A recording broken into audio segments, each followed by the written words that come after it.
Chapter 10. The Absolute cannot be remembered because it cannot be forgotten. For those who have identification with the body, this knowledge has no meaning. It cannot act. Despite this fact, the visits these people make here will not be totally in vain. They will bear fruit at some future time. The effects of the visits will be like the aftermath of the rains. Grass or plants will be seen coming out automatically, sprouting. Interpreter. Many people come here to have Maharaj's last darshan, to see him at least once during their lifetime. They don't visit him for knowledge per se. He also said, "So long as I am visible, you can come and have a look." It is what we cannot see that is more important. When somebody puts a question, he does not know to whom I am talking. He thinks that I am talking to myself. When a question is there, the reply is spontaneously available. The origin of the I consciousness being known, the reply comes spontaneously. I am experiencing the world, but for that, have I made any efforts? My true state, that is the absolute state, cannot be remembered, because it cannot be forgotten. Without remembering that and without putting in any efforts, the experience of the world happens. You have the memory of the knowledge of your birth. That is, somebody has sold you a bill of goods by informing you that you were born, and that memory stays very firm with you. Initially, you did not have this memory of birth, but your mother or parent or somebody else rammed it down your throat.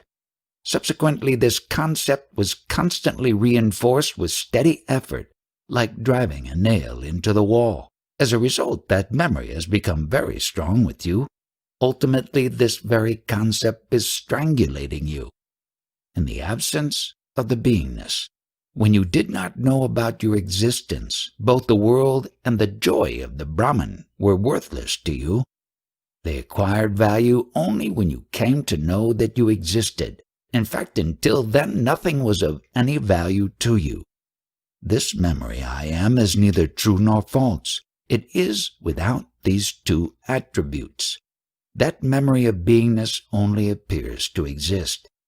Without the knowledge of the body, that it exists and other bodies also exist, you will not feel better.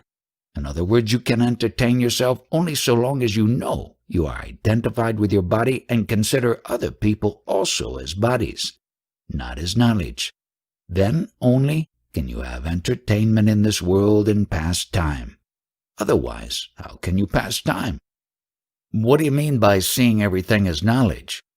When you no longer see the world as a collective of names and forms, as objects or bodies, real understanding has no color and design. That is why, insofar as I am concerned, self-love does not exist. The love for existence does not exist. You may or may not believe this. The necessity to be for existence is non-existent. I can accept that.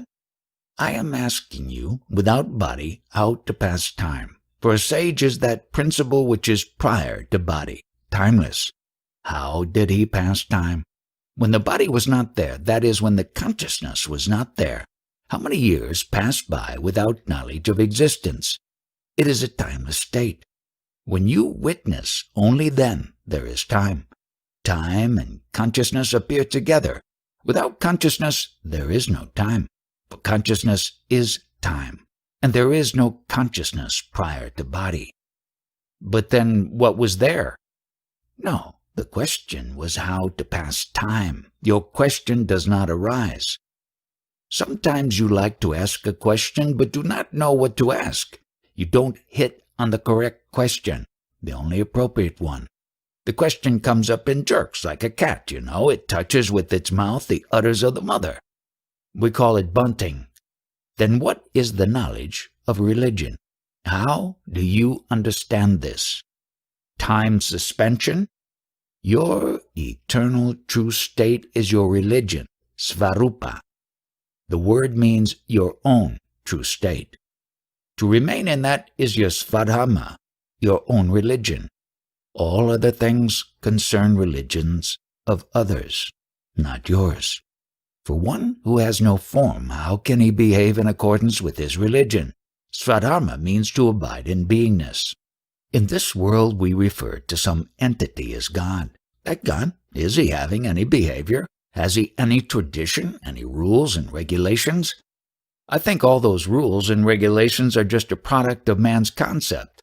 The only validity I have ever seen in any religion is that for people who are obviously not interested in the highest teachings of truth, such as Maharajas, these rules for public morality might confer some sort of order so that behavior is conducted in an orderly manner. Then society becomes more cohesive than it would otherwise be, with everybody selfishly going for what he wants, although that is what usually happens anyway. I suppose ideally it creates a platform of stability so that we may truly hear what Maharaj has to say to us. Other than that, I don't know. For eternal peace you must dwell in yourself. Know how this touch of I Am has appeared. All other knowledge is of no use in this connection. Certainly organizing a religion is of no use. When you listen to these talks for yourself, will you have any advantage? It depends on what you mean by self. Well, the answer will have to be no, because this self is to be undone, forgotten. To the true self, nothing can be added anyhow, so where could there be any benefits to it? You may feel like listening to the talks presented, although there is no advantage to it, right? That is putting it in absolute terms. I am listening because I have a lot to learn. We all want the state Maharaj enjoys, so in that sense his talks are of great benefit. I am trying to tell you, give up all this trash, whatever you are studying, in the name of religion, in the name of spirituality. Understand only one thing. That godly principle is there, that I amness, or consciousness. That is the godliest of principles. It is there only so long as the vital breath or life force is there. This vital breath has 5 aspects and is called Pancha Prana. It is the motive force for all activities. When the 5-aspected vital force is there, then only this quality of beingness is there, which is called guna. This beingness at present is your nature. You are that only. So worship that principle. That quality, the touch of I amness or consciousness, is something like the sweetness of the sugar cane. The sugar cane is there. The inside fibrous material is there. The juice is there, and the sweetness is the ultimate. Similarly, in this case, the final thing is that quality or the touch of beingness. That is the Ishvara principle. You are that. Abide in it and worship that only. Then only will you reach and abide in the eternal peace, and not by discussing any other precepts regarding spirituality. A person got a baby. The baby was delivered to the mother. Unfortunately, the vital breath had left the body. The child was dead and the body was disposed of. The question now is, what exactly did leave the body? The vital breath. But suppose the vital breath were there. Then that touch of I amness would have been present in the child, and that consciousness would have been there. The parents would have fondled that body, a live baby. But since the vital breath was gone, that life is gone. The beingness is no more there, and therefore it is just a dead body. Where there is vital breath, the knowledge I am is present. There being no vital breath, the knowledge of I amness is absent. Take full advantage of the naturally available capital with you. That is your life force and the knowledge I am. They always go hand in hand. Right now, exploit it to the utmost. All worldly activities are going on only because of the knowledge I am, together with that motive force, which is the life force, the vital breath. And that is not something apart from you. You are that only. Investigate and study this exclusively. Pranaswar means the God of the vital breath. Now this breath or life force and the knowledge, that quality of beingness, both together are myself. Fortunately, you have both these aspects together with you. You are that only. Therefore abide in that, worship that only. What concept is bunting at you now? Addressing a new visitor who announces he has practiced Patanjali Yoga for 20 years. In your study of yoga over the past 20 years, what identity have you found? What image have you formed about yourself? What is your true nature? Have you come upon that? What do you earn your living by? Interior decorator, furniture design. With all your study of yoga, Patanjali, and sutra of 20 years, have you achieved whatever you set out to achieve? I am enjoying permanent happiness 24 hours non-stop since 20 long years. For what purpose have you come here? Just to hear, for telling you of my experience. Those names that you mentioned, I have heard them. I have not made a study of them, and they are only names to me. You may have come having heard that there is this Yanni here, but I am telling you I have no knowledge of any ancient texts or anything. The only thing I know is this consciousness, this beingness, the knowledge that I am here. And I know how and why or in what circumstances it has come, and the value of that consciousness, that is all. I started from the fact that I had no knowledge of birth and how I got this body and the consciousness. I was surprised that this body and the consciousness should have come suddenly without my knowledge, without my permission. So whatever my thought and my knowledge, it started from there. Inquiry started from that point. But Patanjali and Pranayama and Kundalini, all these are only names to me. I have never practiced anything of that sort. I also feel it is not necessary. The Patanjali system I also tried, studying it from 1973 to 1976, without the help of any books or anything. I was trying to achieve mental concentration since I felt most miserable, physically and mentally. I was so disturbed that I wanted peace more than anything else. So that was my training, to achieve mental concentration. I went through a lot of trouble, went into seclusion in one room where I sat for about 1.5 months. How am I concerned with your whole history? It is nobody's business. With all your study for 20 years and having reached such a high standard, there was no need for you to come here. Maybe I'll come once or twice, that is all. 3 times, maximum, that is enough. Everybody is equal here. We are not concerned with the knowledge that you have acquired. This is my existence. Interpreter. Maharaj is speaking for himself. The other day you may remember he was talking about the resolution of his original inquiry, when he reached the conclusion that whatever knowledge he had acquired was all ignorance. And then he got the final satisfaction and peace. A man with a keen intellect who comes here, within a very short time, say 10, 15 minutes, should be able to arrive at the conclusion that all knowledge is ignorance and that the personality is a fraud. But you are not accepting Maharaj's conclusion that all knowledge is ignorance. So Maharaj tells you to do a lot of meditation and find out, how did I get this first consciousness, this knowledge of existence? I did not ask for it, but suddenly, automatically, spontaneously, it has come about without my knowledge. How has it happened? Come to the solution of this mystery. Originally it is there, that is why it has come.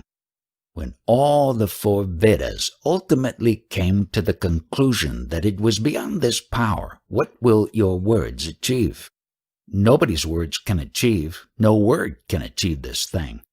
When the word stops, what state is there? If he thinks he is a Yanni, he is wasting his time.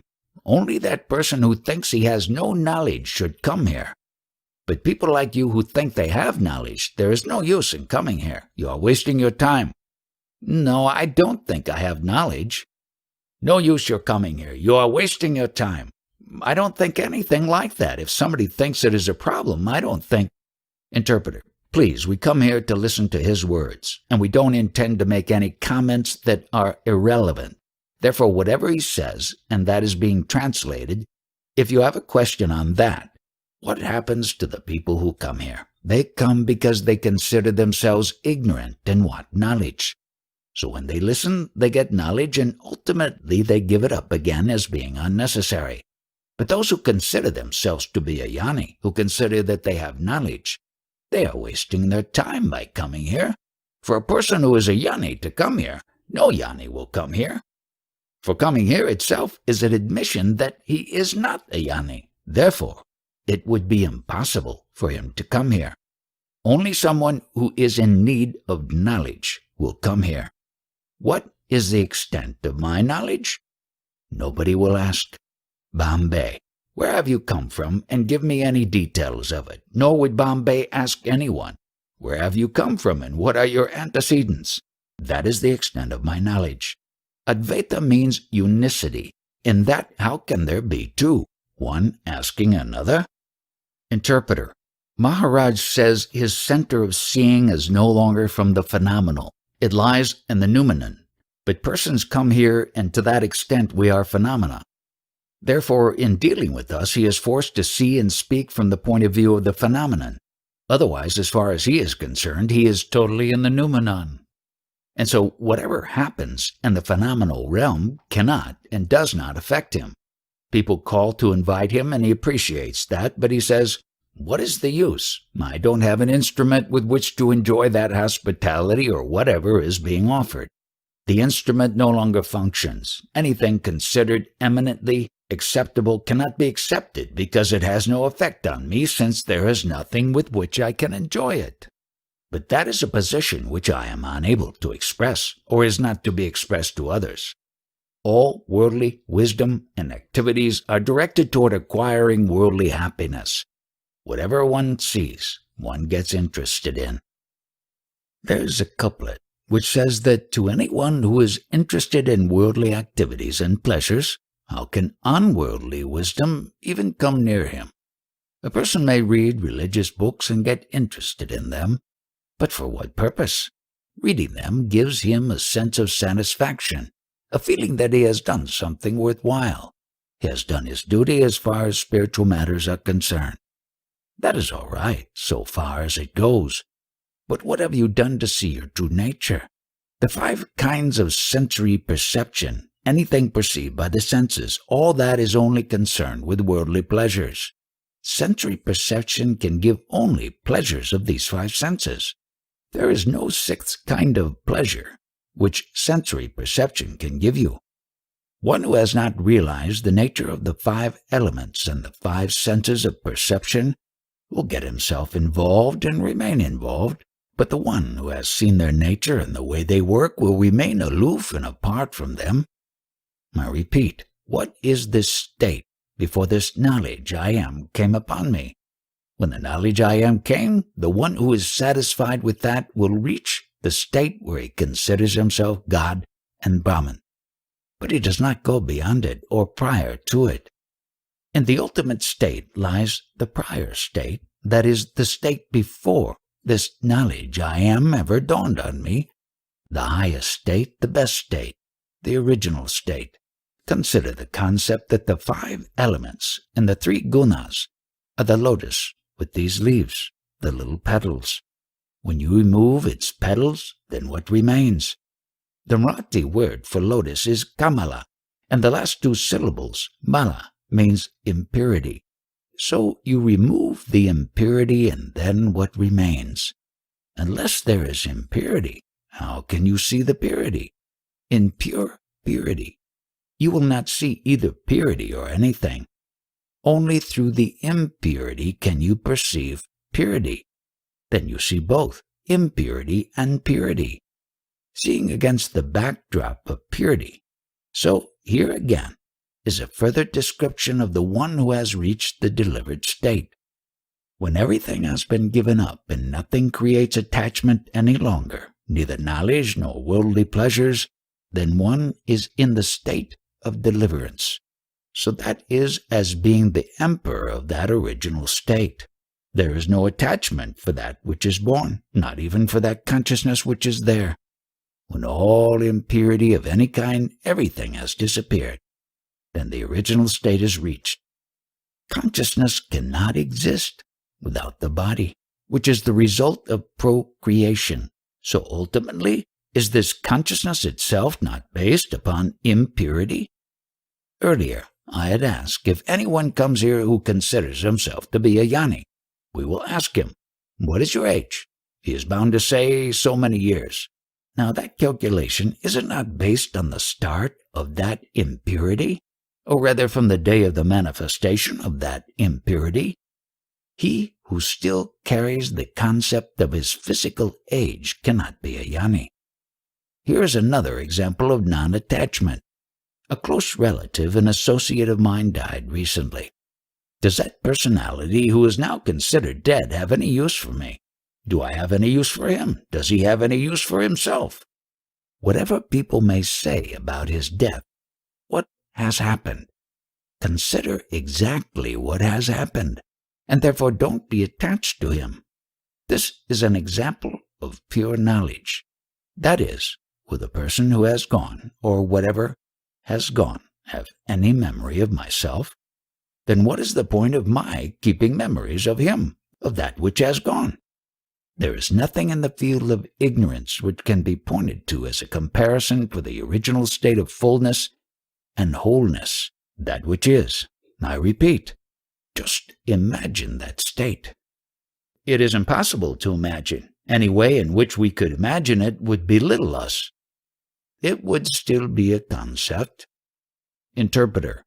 Maharaj is asking Mr. P to show his proficiency with words to explain what is inexplainable. This disease, which the doctors say has visited me, is it not clear that that on which this disease has come is purely a phenomenal object? It is only on a phenomenal object that this can come. What is this particular disease going to do that would otherwise not happen? That which was given the designation and name of birth will come to an end. This is the only thing that could happen, with or without disease. So what has this disease achieved by itself? You might observe vastly different reactions from different individuals. One may be flabbergasted, downcast, and horrified. Another may take it as a sign of the coming final ecstasy, that which will help to remove the burden of what is called birth. Is it then not something to be very happy about? The actual pronouncement of the disease has achieved one thing. That knowledge, which was very clearly understood, has remained in the background and the phenomenal object was in the foreground. Now, with this pronouncement, the phenomenal object has practically disappeared. This mere speck of consciousness is the only thing that remains, and is to go.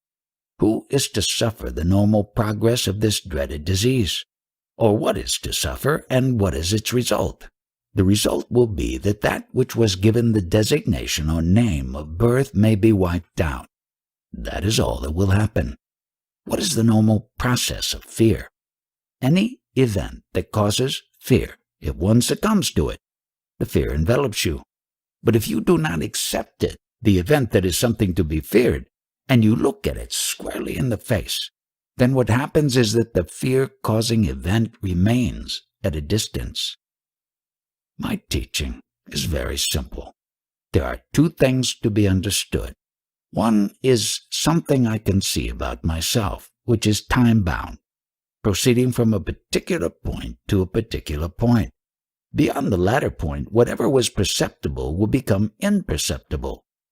The second is my original state, which was imperceptible, remains. So these two states are merely to be understood. There is nothing else to be done. Now, I have a question. Through homeopathy, can you know the life force? No, you cannot know the life force. The whole assumption by which one is able to get people well, and your experience proves it every day, is that a homeopathic remedy in and of itself cannot cure disease. We believe that what we do is just stimulate the life force to do a better job or redirect what happens to it, and by making a slight change. In the same way a catalyst does in a chemical reaction, you are able to heal where nothing else would work. When you don't know that life force, how can you make any changes in it? Well, we can observe it with the machines we use. That is how we observe it.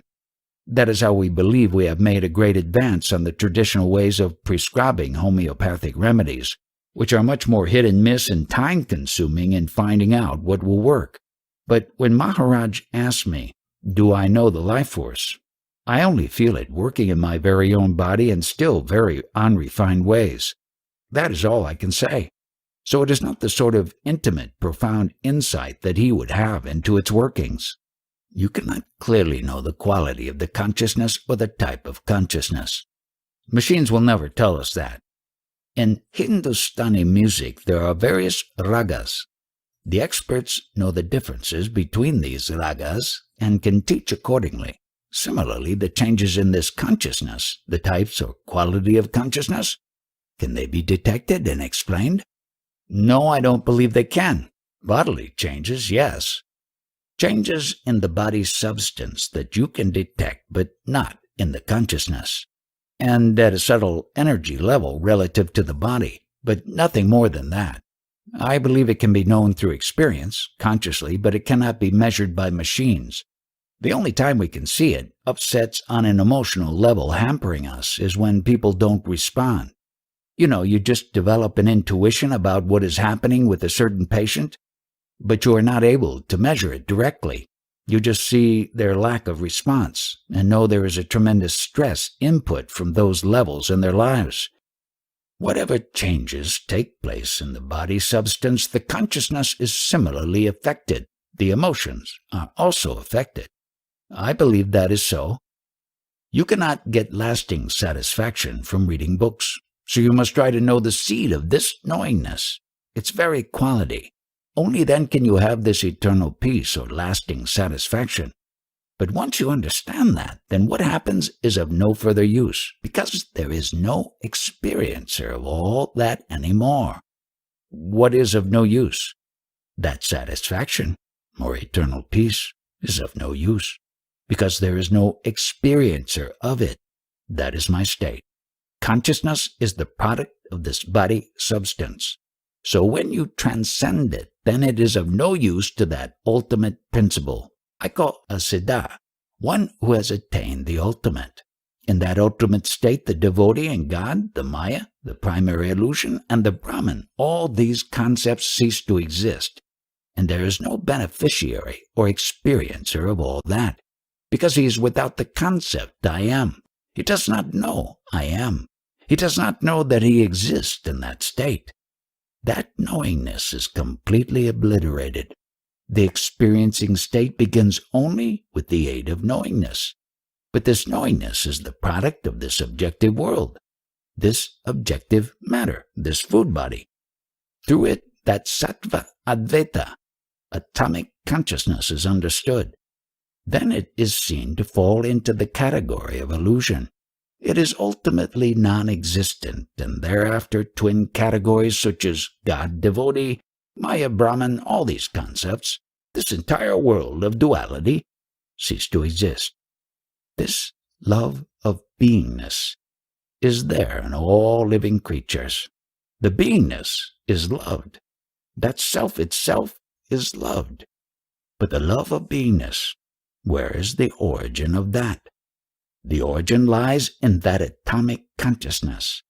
This known, only then can you transcend it.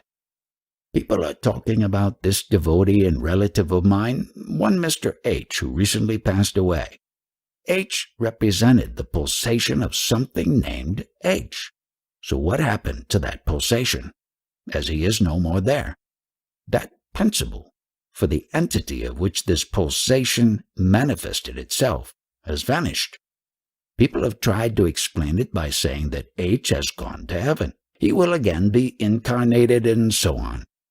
Now, what is that thing that is responsible for the incarnation? There must be something, mustn't there, because of which the pulsations happen?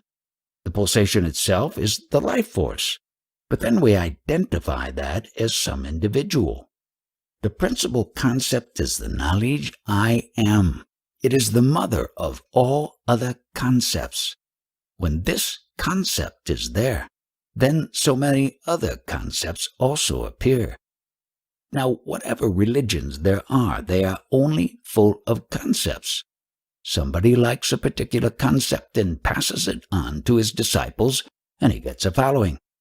But with that, they cannot get eternal peace or satisfaction. In order to get that satisfaction, you must find the source of this primary concept, I am. And once you know that, you can transcend it. Then you do not have anything to tell the world, because the world wants only fragmentary modifications. They want activities. So this knowledge will remain only with yourself, and there will not be any customers for it. Pulsation means movement. Movement means air, the vital breath. Outside the body, it is called air. Within the body, it is called vital force. One who knows that state prior to the pulsation, he is the sage. When people come to me, I only tell them that you can meditate on Brahma, Krishna, and all this, but instead of doing that, you should give attention to the knowledge I am and meditate on that by itself. Knowledge is to be got hold of by knowledge only. This will produce the seed which, through this process of meditation, slowly grows into a big tree, and that itself will give you all the knowledge. It will not be necessary for you to ask anyone what is what. These two entities are available to you, the vital force and the knowledge I am, the consciousness. They appear without any effort. They are there. Now, in order to be one with Ishvara, to understand the non-duality, you must worship the vital force. Then that knowledge which is in seed form slowly grows, and the seeker becomes full of knowledge. In the process, he transcends that, and the ultimate state is achieved. What do you mean by full of knowledge? It is the conviction about your true self, intense and direct abidance in the self. Chapter 11. Understand your own incarnation. At the moment you know that you exist, you are in the seed of the beingness, although ultimately even this very beingness is to be transcended. Everything is enfolded in that seed, just like a whole oak tree is contained in an acorn. Similarly, everything is contained in that consciousness. The whole world is there, and that body is also present. I am itself is the world. It contains the entire world. That should be your conviction, just as in a dream when you feel that you are awake, but actually you are not, and your world at that time is the dream world. Similarly, this knowingness in the waking state contains this so-called real world. That conviction must come. The truth is that there is no difference between dream consciousness and waking consciousness, although they appear to be greatly different. All consciousness is one. Your consciousness itself gives rise to this world, which is a unified field, a unicity. But it may be objected there is such an infinite variety of shapes and colors in the world. How can reality then be said to be not two, Advaita? It is because all these differences exist only in your consciousness as appearances. The source is the same consciousness, but the manifestation exhibits so much variety. The conviction that this world never existed can happen only to the Parabrahman. If this is indeed your conviction, then you are the Parabrahman. This thing aside, you should discover how this news I am, the knowledge of your existence, appeared and at what moment. Go to the source of it and find out. By looking up to others, to so-called experts, and following them or arguing with them, you will not get anywhere. Thus, only you yourself can find out the truth about yourself. You will come with me wherever I go. In saying that, I am referring to the vital force, prana. Make friends with prana, and prana will help you to know God. The mind is only a witness. Your real friend is the prana, because it does everything. Waking, sleeping, digesting food, all these activities are done by the vital force. Atman is only a witness. So give importance to this vital force and worship it. and you will be able to know God. In order to do any meditation, you should make friendship with the vital force. It is readily available without any effort. Because of the prana, there is mind. And because of the mind, there are the Vedas. So ultimately, the source of this whole scripture is the vital force. That is why I give full homage to the vital force. Without it, what would be your value? Your body would collapse. Only when the vital force is present do you know the world. The world has value, and God has value. You can know about God and world only when the vital force is there. Who knows the greatness of this prana? That itself is God, Paraneshwar. As to the connection between mind and vital force, mind is the language of the vital force. When there is no vital force, there is also no mind. The words of prana signify mind. So how could there be mind without vital force? This vital force and the consciousness, that is the knowledge I am, or the beingness in the mind, appear simultaneously and always exist together. Knowledge about the vital force is not generally available. It has not been recorded anywhere, so this information might be new to you.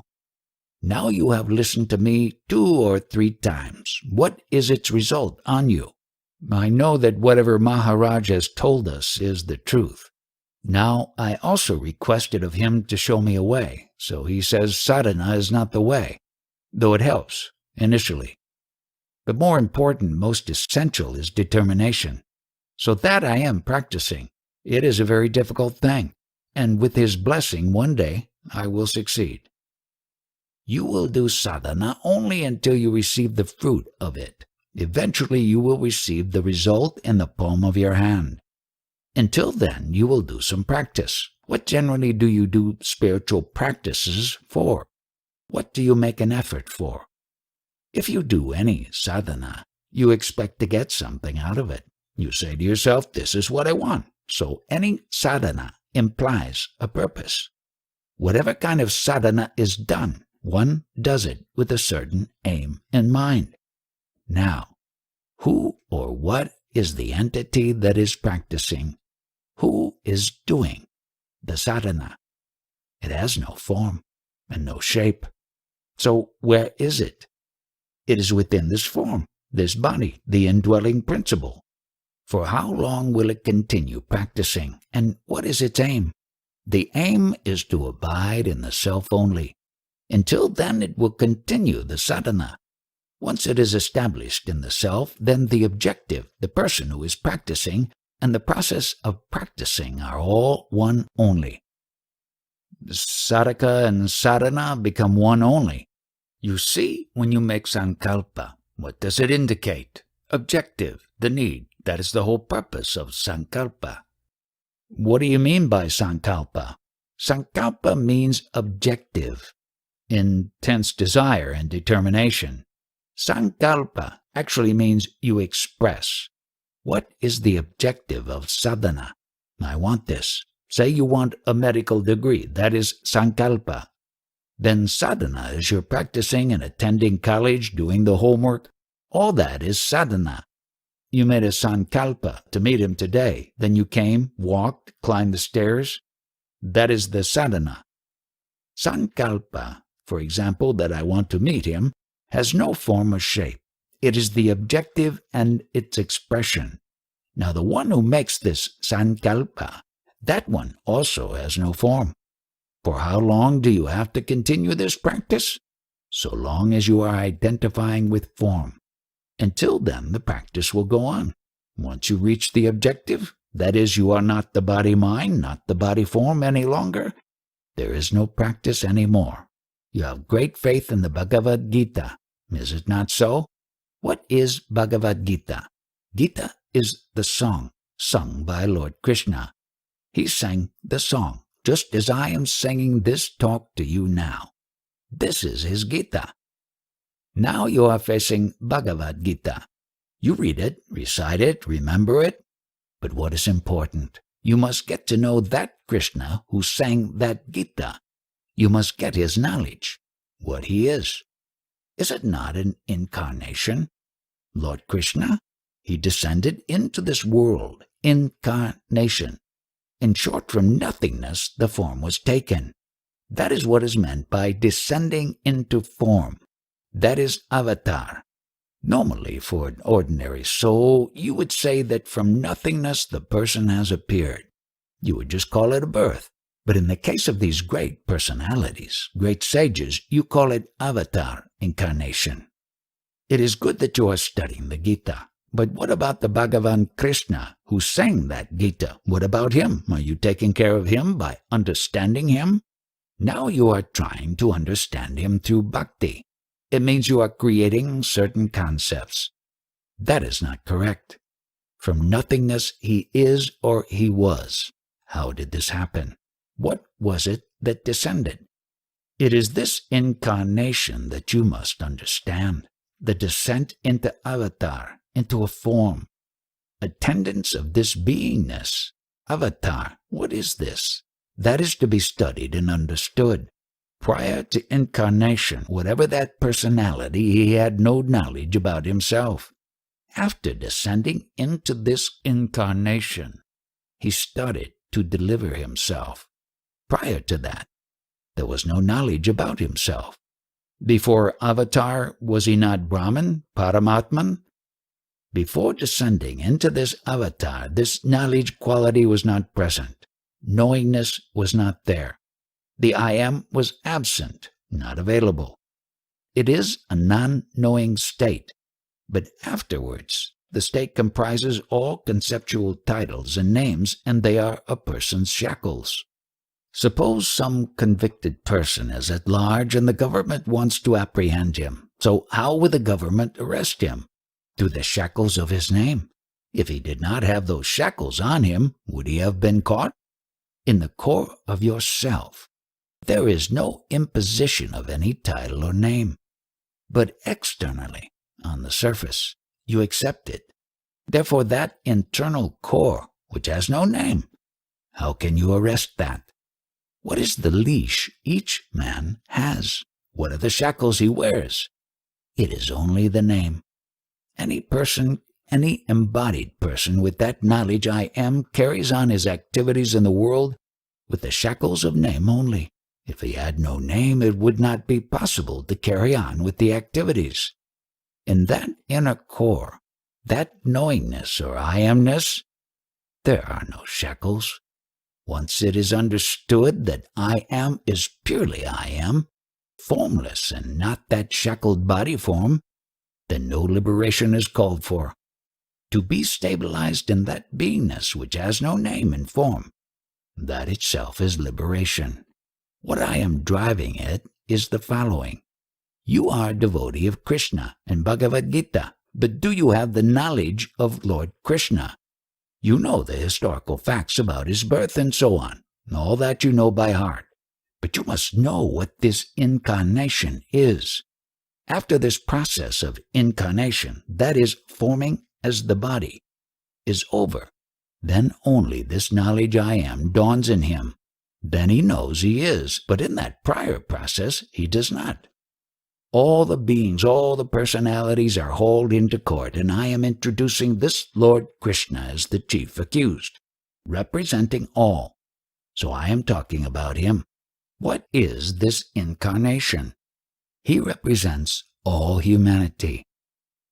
If he was the Lord Krishna, what was he before he took avatar? He or it was a state of peace, bereft of five elemental play, without the five elements. What will he be after death? Interpreter. Whatever he is telling you relates to the self, the Atman. Atman, when he uses that word, is not that I, the individualistic or personified I. He sometimes says we. Normally he uses the term apan, which means not conditioned by body-mind, something like we. I am that? No, not that. I, that core, without form and name. About that I talk. You ask me whether it applies to you. What I say applies to the Atman. Understanding what that avatar is, the Lord Krishna avatar means in essence abiding in that only. then one is not the body. And what is the body? It is a mere aid for the sustenance or endurance of that I am principle, to prepare the reception of this avatar, that is, the consciousness. This body principle, which is actually only an aid, an instrument, or container, got ready first. Then once it understood, that is, when there is abidance in the consciousness only, this thing gets purified and also reaches the status of Brahman. Now look at this example. You collected various types of vegetation. You started boiling this mixture, this essence. Finally it got concentrated and solidified, assuming a form, vegetable. Now the taste of that is something like the I amness taste. This is also vegetable matter, the quintessence of all vegetation. Out of that this body is formed, which is the food, and this food sustains that taste of I amness. Who started mixing and who started boiling? Some power? Some Shakti? Who made those flowers? What is that unknown power? That alone is the Lord Krishna principle. So after incarnation, he got the form of Krishna. And that Krishna name, that particular personality, started moving about and working in the world. But in the formation of this incarnation, what form was there? Or what was the agent? What was the aid? That is just what I wanted to know. Right. Now you inquire about your own form and the knowledge that consciousness you are. How did it come about? Was the form there prior to birth? Was it available? No. Only because of Vasudeva and Devaki, Lord Krishna's parents. Krishna was there. So the instruments for the formation of that avatar were Vasudeva and Devaki. Similarly, you had your parents as the aid or instruments. And so long as both instruments, Vasudeva and Devaki, were not available, Lord Krishna was not available either. Do you understand now that your parents are the instruments of your incarnation? Once you solve this primary riddle, all the riddles of the world are solved for you. Are you fully convinced about this? 5 ingredients with different tastes were mixed together. After mixing, a new product was created that had a taste, all its own. Similarly, out of the 5 elemental interactions or play, finally its culmination is reached as this body form in that I amness taste. This is a very important step. This I amness is the product of this objective world of 5 elemental play, from Vanaspati to Vachaspati. The former means vegetation, organic material. Out of that this body is there, and from the quintessence of this body comes the knowledge, I am. I call it Vachaspati. To repeat, Vanaspati, product, is vegetable matter. But what is the quintessence of that? Vachaspati, the language or sound that is the quintessence of that Brihaspati, that most knowledgeable consciousness manifest. There, only a human being reaches the highest state of Brihaspati. Not other animals. They have no scope. There is no opportunity for them.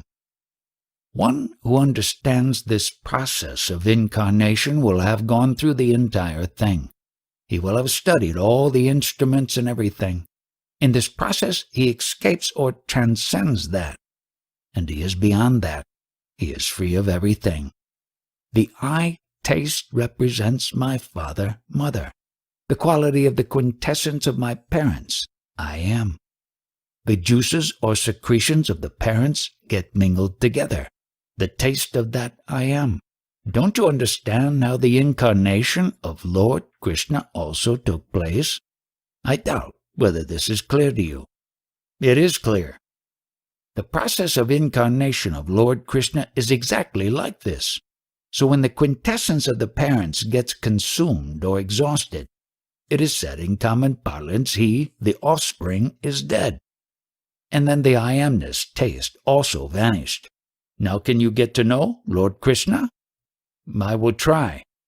I dismiss this very idea that one should try or make efforts. It is actually a very mischievous concept.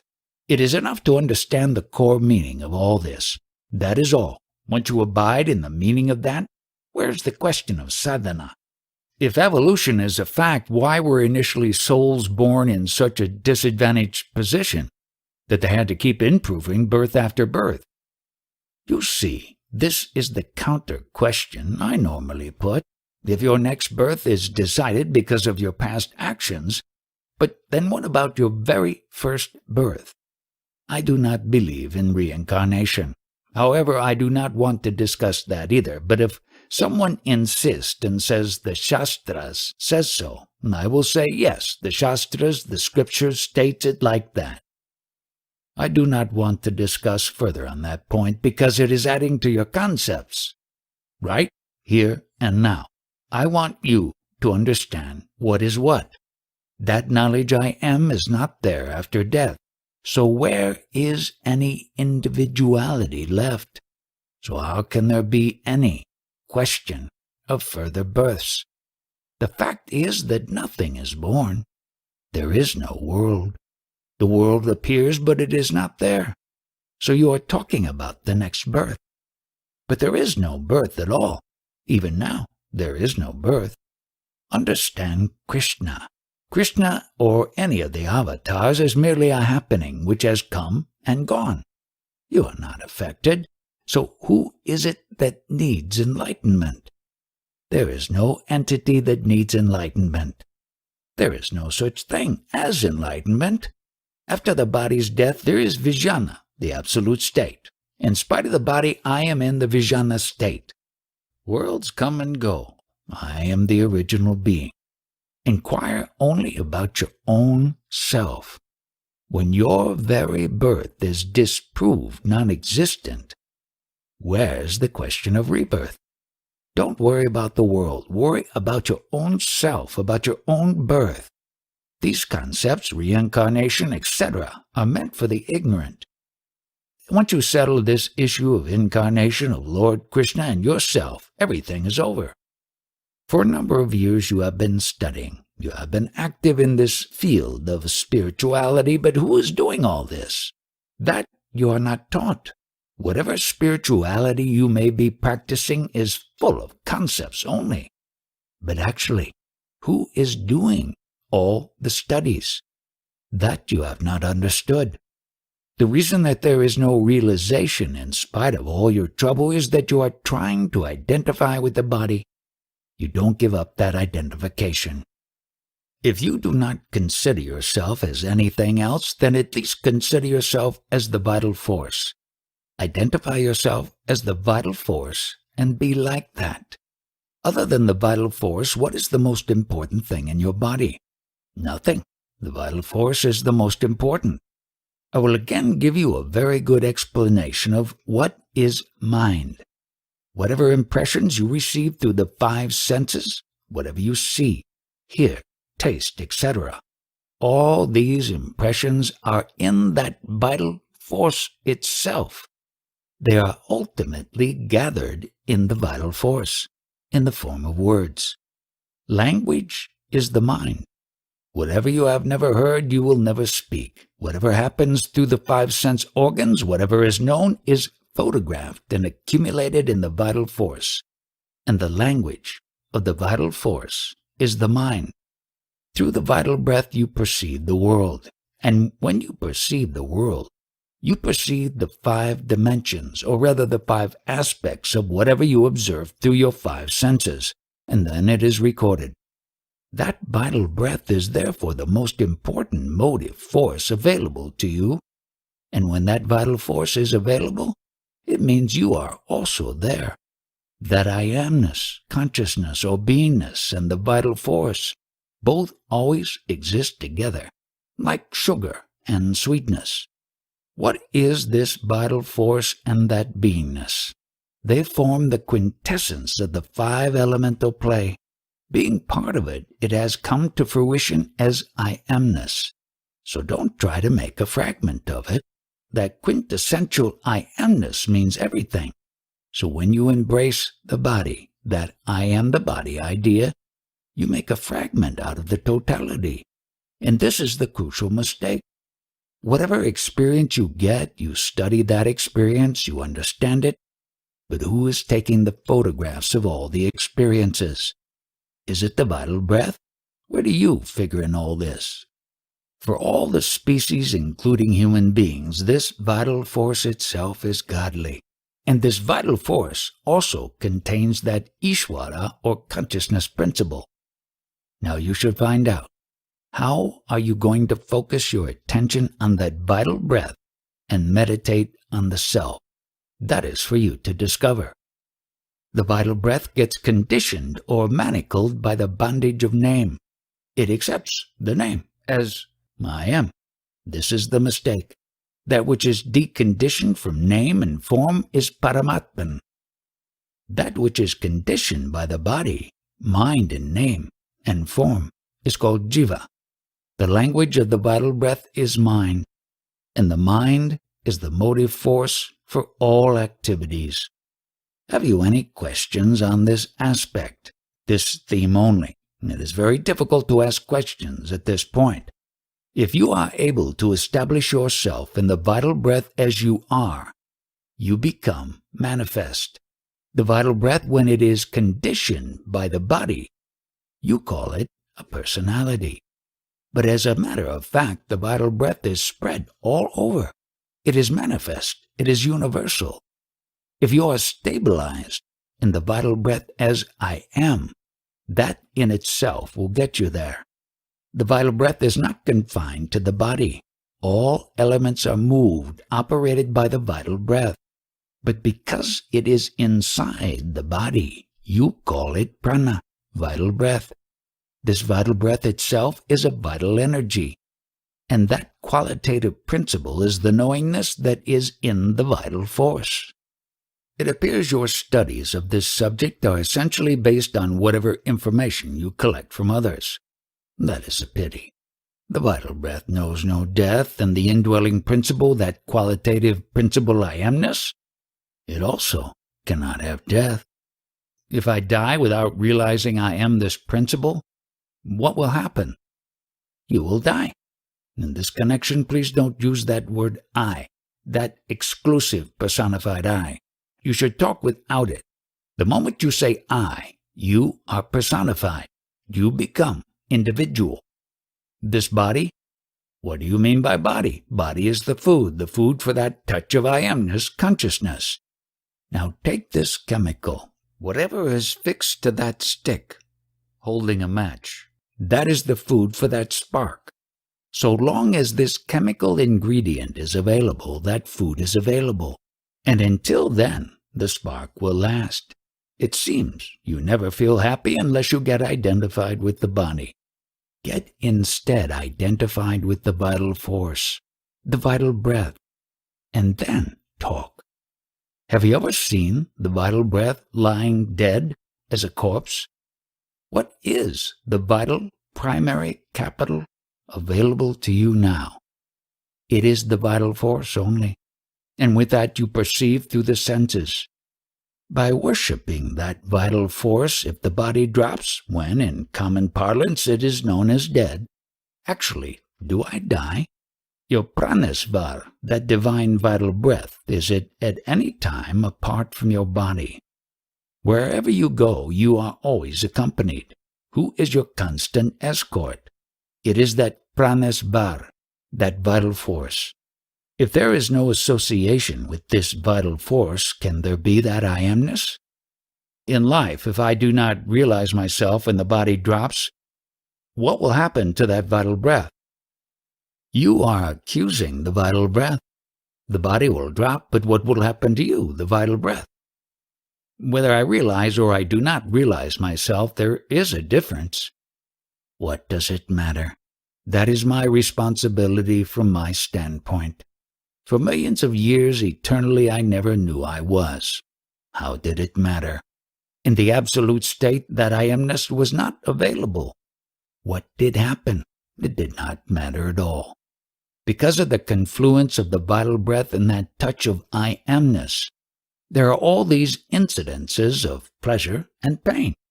The cause of all that is this confluence, vital breath, and I amness. Does the vital breath, prana itself, suffer pain or pleasure? No, but here that I amness is lacking. You talk on this thing, you only presume that you are a jnani. What knowledge have you? Everybody takes pride and thinks, I am knowledgeable. You might attain any distinction, any elevated level in this world, but this fear of death is not going to leave you. This charge that I am going to die, is it imposed on that I amness, or this vital force? The pity is, until we reach that death, we always embrace the body as our identity, and therefore we have that fear of death. When the vital force operates through the body, that touch of I amness is felt. Now I am not going to talk anymore unless you raise some questions. Let me digest first what I have heard. There is a simple fact. Where is the question of digesting my talk? You are the vital force, and the vital force is universal, that is all. When you thoroughly and truly understand anything without aberrations, where's the question of working toward further conviction? What is coming between me and my enlightenment? When I have understood, I have faith in it. Even between implies the idea that you are the body. That is the obstacle. So I must practice to forget it, or visualize it, at once. Actually, it is not necessary for you to try to forget it. Once you say that you are the vital breath, where is the question of your trying to forget that you are the body? Let me make it very clear to you. This body is the food. It contains blood and bones. On that this vital breath is sustained, or the vital breath consumes this food. And with the vital breath, this touch of I amness, the beingness, comes about. Yes, in the morning Maharaj explained this very convincingly. How has it been put to use? If it was driven home and has been understood very clearly, where is the scope for all these questions? You are the Paramatman, the Brahman. If that is too difficult, then at least try to be this vital breath, this universal air only. Is gold itself crooked? But when you make an ornament out of it, that is, you give the gold a form and name, it becomes distorted or crooked. Just as by giving yourself a name, you became crooked. Gold as such is not stupid. Gold means the self without name and form. But in gold, when it was transformed into an ornament and given a name, the distortion or stupidity started. Epilogue. The sum and substance of my teaching is this. Don't be dishonest to your vital breath. Worship that only. Abide in that only. Accept it as yourself. And when you worship in this manner, it can lead you anywhere, to any heights. This is the quintessence of my talks. Presently you are to be identified with the vital breath. Then you will realize, like the sweetness in sugar cane, that this touch of I amness which is dwelling in the vital breath will open up.